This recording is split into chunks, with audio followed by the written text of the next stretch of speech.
मंत्रालयातील कॅन्टीनमध्ये एफडीएनं पुन्हा तपासणी केलेली आहे। 4 वकिलांच्या उपस्थितीत एफडीए अधिकाऱ्यांकडून तपासणी सुरू आहे। मंत्रालयातल्या उपहारगृहात कीटक आढळला नाही असा दावा सरकारी वकिलांनी केला होता, तर सरकारी वकिलांच्या या दाव्यावर मुंबई उच्च न्यायालयानं मात्र आक्षेप घेतला। मुंबई उच्च न्यायालयाकडून एफडीएची कान उघडणी करण्यात आली। केवळ खासगी आस्थापनांना लक्ष्य करणं हे चुकीचं आहे, कारवाई सगळ्यांवर समान झाली पाहिजे असं उच्च न्यायालयाकडून सांगण्यात आलंय। मोठमोठ्या 5 स्टार हॉटेलमध्येही माशी किंवा झुरळ आढळून येतात, मग मंत्रालयातलं कॅन्टीन एवढं साफ आहे असं म्हणणं पटतं का, असा न्यायमूर्तींनी सरकारी वकिलांना सवाल उपस्थित केला। तपासणी झाल्यानंतर 3 वाजता होणाऱ्या सुनावणीत त्यांना कोर्टासमोर या संदर्भात अहवाल सादर करण्यास आता कोर्टानं सांगितलेलं आहे। त्यामुळे आता 3 वाजता काय अहवाल सादर होतो याकडे लक्ष आहे। मंत्रालयातील कॅन्टीनमध्ये एफडीए कडून पुन्हा तपासणी सुरू आहे। 3 वाजता खरं तर हा अहवाल सादर करण्याचे निर्देश देण्यात आलेले आहेत। 3 वाजता या अहवालात आता एफडीए कडून काय सांगितलं जातंय, कोणत्या त्रुटी आढळत आहेत का, हे पाहणं तितकंच महत्त्वाचं ठरणार आहे। दरम्यान मंत्रालयातील अन्नपदार्थ किंवा कॅन्टीन हे साफ असल्याचा दावा सरकारी वकिलांनी केला होता, त्यावर उच्च न्यायालयानं मात्र आक्षेप घेतला आणि एफडीएला देखील सवाल उपस्थित केले। फक्त खासगी आस्थापनांवरच कारवाई केली जाईल का, त्याचीच तपासणी केली जाईल का, असा सवाल त्यांनी उपस्थित केला होता आणि त्यानंतर आता एफडीए ॲक्शन मोडवर आलेला आहे। अधिक अपडेट घेऊयात आपल्या प्रतिनिधी भाग्यश्री प्रधान आचार्य यांच्याकडून। भाग्यश्री, खरं तर हायकोर्टाचे उपस्थित करण्यात आलेले सवाल आणि त्यानंतर आता एफडीए ॲक्शन मोडवर आलेला आहे। मंत्रालयातील कॅन्टीनमध्ये पुन्हा तपासणी सुरू आहे, काय अधिकची अपडेट आहे? नक्कीच जर आपण बघितलं तर आता एफडीएच्या कारवाईचा धसक्यानंतर मंत्रालयातील कॅन्टीनमध्ये स्वच्छता दिसून येते। कर्मचाऱ्यांच्या हातात हँड ग्लोव्ह, डोक्यावर कॅप आणि खाद्यपदार्थांवर जाळ्या असं पाहायला मिळतंय। खरं तर हे दृश्य कधीच नसतं मंत्रालयाच्या कॅन्टीनमध्ये, आपण देखील वारंवार जात असतो, मात्र अशा पद्धतीचं दृश्य मंत्रालयाच्या कॅन्टीनमध्ये आतापर्यंत कधीच पाहायला मिळालेलं नाहीये। मात्र एक निश्चित आहे यामध्ये की आता मंत्रालयाच्या कॅन्टीनवरनं कोर्टाने ज्या पद्धतीने एफडीएला देखील धारेवर धरलेला आहे, त्यानुसार आता एफडीएने देखील मंत्रालयाच्या कॅन्टीनमध्ये 5 वकिलांच्या टीमसह त्यांचे जे काही अधिकारी होते एफडीएचे त्यांच्यासह सध्या जी पाहणी आहे, तपासणी आहे ते ती करताना पाहायला मिळतात। आणि आता थोड्या वेळानंतर कोर्टामध्ये जो अहवाल आहे तो येणारा अहवाल कोर्टामध्ये देखील सादर करायचा आहे। त्यानंतर कोर्टाची नेमकी काय टिप्पणी येते हे बघणं महत्त्वाचं ठरणार आहे। न्यायमूर्ती रवींद्र घुगे यांच्यासमोर ही सगळी सुनावणी सुरू आहे। सध्या न्यायमूर्ती रवींद्र घुगे हे प्रभारी न्यायमूर्ती म्हणून काम करतायत, मुख्य न्यायमूर्ती म्हणून। त्यामुळे हे प्रकरण जे आहे ते अत्यंत महत्त्वाचं मानलं जातंय सगळ्याच दृष्टिकोनात। अगदीच भाग्यश्री, जसं की आपण पाहत आलोय, तुकाराम मुंढे हे गेल्या अनेक महिन्यांपासून त्यांचं कार्य आहे ते करतायत। अनेक आस्थापनांवर त्यांनी खरं तर कारवाई केलेली आहे। अनेक आस्थापनाचे जे लायसन्स आहेत ते निलंबित करण्यात आले होते। त्यावरच खरं तर उच्च न्यायालयानं हा सवाल उपस्थित केला होता की फक्त खासगी आस्थापनांवरच कारवाई का, आणि त्यानंतर एफडीए कडून हे पाऊल उचलण्यात आलंय। नक्कीच आपण बघतोय की खासगी आस्थापनांवर प्रचंड मोठ्या प्रमाणात कारवाई झालेली होती। अगदी एमआयजी क्लब सुद्धा त्यामध्ये सुटलेलं नव्हतं। आपण बघितलं त्यामध्ये अनेक हॉटेल्स देखील होती, अगदी पारशी डेअरी सारखं डेअरी सुद्धा मोठ्या प्रमाणात त्याच्यावर देखील कारवाई झालेली पाहायला मिळाली होती। आणि या सगळ्यानंतर एक जी खासगी आस्थापना जी आहेत त्या सगळ्यांनी एकत्र येऊन अगदीच भाग्यश्री, माफ करा मी थोडा वेळ तुम्हाला थांबवते, अशा जोडलेला राहा। आपल्या सोबत ठाकरे गटाच्या किशोरीताई पेडणेकर जोडल्या गेलेल्या आहेत। किशोरीताई, खरं तर सवाल उपस्थित करण्यात आले हायकोर्टाकडून, खासगी आस्थापनांवरच फक्त कारवाई का केली जाते, त्यांनाच का टार्गेट केलं जाते, आणि त्यानंतर आता तुकाराम मुंढेंचं हे कुठेतरी सरकारी कॅन्टीनकडे पाऊल वळलेलं आहे। तुमची काय प्रतिक्रिया यावर? मला म्हणजे जे मुंडे साहेब आहेत त्यांचं कुठेही असं वागणं चुकीचं वाटत नाहीये। जिथे जिथे चूक आहेत आणि जे जीवाशी खेळतायत त्यांना ते शासन घडवतंय। आत्ताच मी एका पंतनगर घाटकोपर शाळेमध्ये गेली, एका खिचडीमध्ये काचा सापडल्या। आज त्याच खिचडीमध्ये चोया चंक्स जे कमी शिजवलेले, अशा गोष्टीची कंप्लेंट झाली तर ते त्वरित कारवाया करतायत।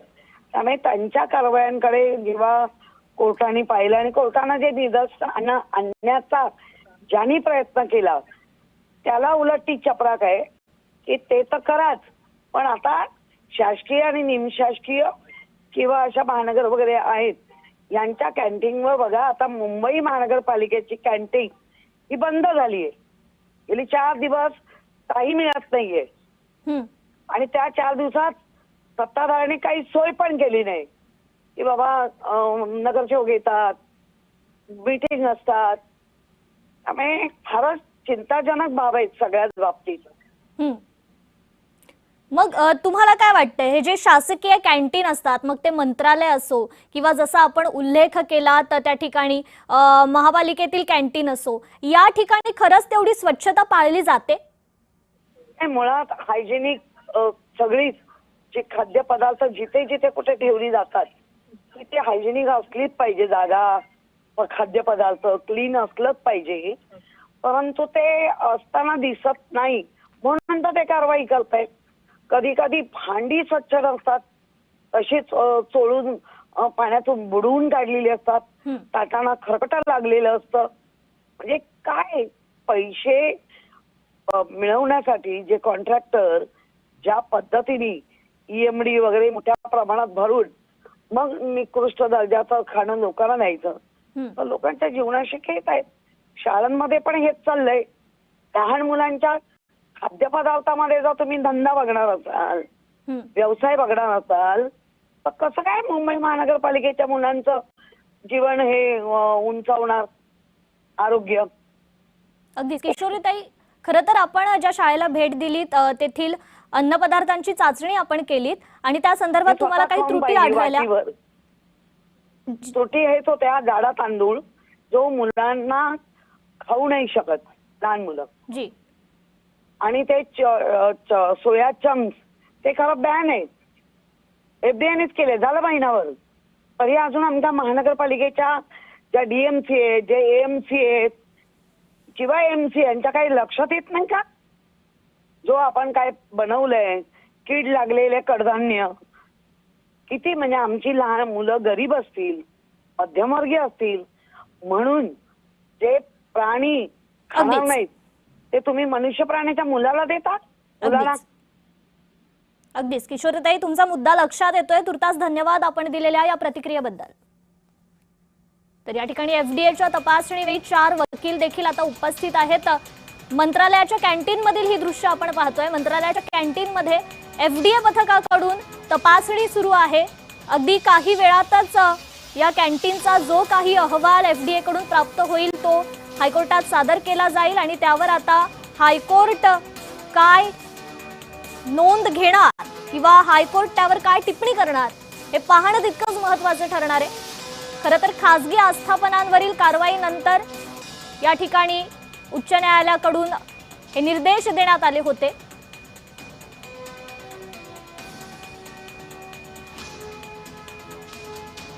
अधिक प्रतिक्रिया घेऊयात. आपल्यासोबत खरं तर सूरज चव्हाण जोडले गेलेले आहेत. सूरजजी, हायकोर्टाकडून खरं तर खासगी आस्थापनांवरच कारवाई का असा सवाल उपस्थित करत FDAला काही सवाल उपस्थित करण्यात आले आणि त्यानंतर आता मंत्रालयात या ठिकाणी ही तपासणी सुरू आहे. तुमची काय पहिली प्रतिक्रिया? तुकाराम मुंडे साहेबांनी ज्यावेळेस चार्ज घेतला त्यावेळेस अनेक ठिकाणी गुणवत्ता चेक करणे किंवा लोकांना चांगल्या दर्जाचं अन्न म्हणा, फळं म्हणा, जी काय आहेत त्यांच्या अंतर्गत येणारे विषय भेटावे यासाठी प्रयत्न चालू आहेत. काल कोर्टाने सांगितल्याच्या नंतर सरकारी जागेवर ज्या ठिकाणी लोकांची जास्त वर्दळ असते, लोकांची ये जा असते, त्या ठिकाणचे सुद्धा चेक चालू केलेले आहे.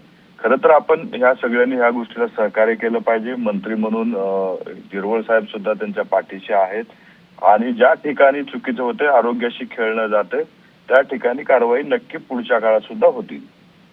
अगदी सूरजजी, तुकाराम मुंडेंच्या आतापर्यंतच्या जे त्यांच्याकडून कारवाया करण्यात आल्या, जे त्यांचं कार्य पाहता त्याबद्दल तुम्हाला काय वाटतंय? चांगल्या पद्धतीने काम चालू आहे. महाराष्ट्रातल्या लोकांच्या आरोग्याशी खेळणाऱ्या ज्या कंपन्या असतील किंवा जे प्रोडक्ट असतील त्या प्रोडक्टच्या विरोधात ते चांगली कारवाई करतायत. सरकार म्हणून आम्ही त्यांच्या पाठीशी आहोत. असंच कार्य पुढे चालू राहून गुणवत्तेचं ज्या गुणवत्ता चांगल्या आहेत ते अन्न लोकांपर्यंत पोहोचलं पाहिजे, ते प्रोडक्ट लोकांपर्यंत पोहोचलं पाहिजे, यासाठी त्यांचं काम सातत्यानं चालू राहावं एवढंच आमचं म्हणणं आहे. अगदी सूरजजी, धन्यवाद आपण दिलेल्या या प्रतिक्रियेबद्दल. तर राष्ट्रवादीचे प्रवक्ते सूरज चव्हाण यांनी नुकतीच आपल्याला प्रतिक्रिया दिलेली आहे। तुकाराम मुंढेंच्या कार्याचं मात्र त्यांनी या ठिकाणी कौतुक केलेलं आहे। ज्या ज्या ठिकाणी अस्वच्छता असते त्या ठिकाणी कारवाई होणं गरजेचं असल्याचंही सूरज चव्हाण म्हणालेले आहेत। ही थेट दृश्य आपण पाहतोय। खरं तर अगदी काही वेळातच मंत्रालयातील कॅन्टीनचा अहवाल देखील हायकोर्टात सादर केला जाईल।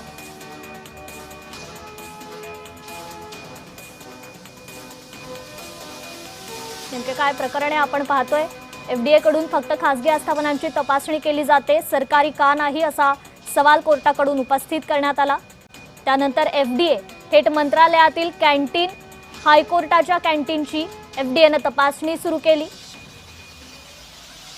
हायकोर्टातल्या 3 कॅन्टीनची,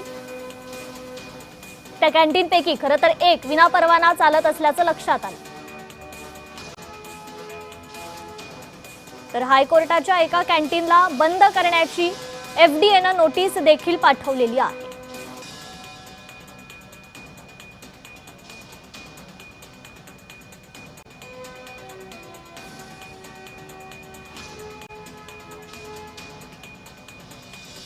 मंत्रालयातल्या कॅन्टीनमध्ये किडे किंवा इतर अस्वच्छता नसल्याचं सरकारी वकिलांकडून दावा करण्यात आला होता, त्यावर उच्च न्यायालयानं टिप्पणी केलेली आहे।